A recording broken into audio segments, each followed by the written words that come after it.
ఈ రోజున ప్రవాసీ భారతీయ దివాస్ని మనం సెలబ్రేట్ చేసుకుంటా ఉన్నాం.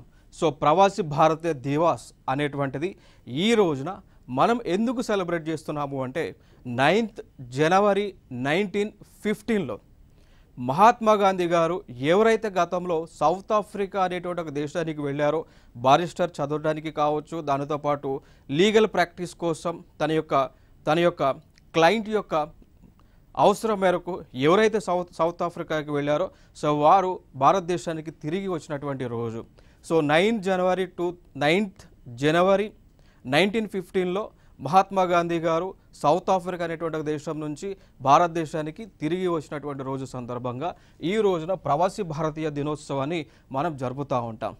అదేవిధంగా ఈ రోజున ప్రపంచవ్యాప్తంగా కూడా మనకి చూసుకుంటే ఈ ప్రవాసీ భారతీయ దినోత్సవానికి సంబంధించి ప్రపంచంలో ఎక్కడైతే భారతీయులు ఎవరైతే ఉన్నారో సో వారందరికీ కూడా వారు అక్కడ సెలబ్రేషన్స్ అనేటువంటివి చేస్తూ ఉంటారు.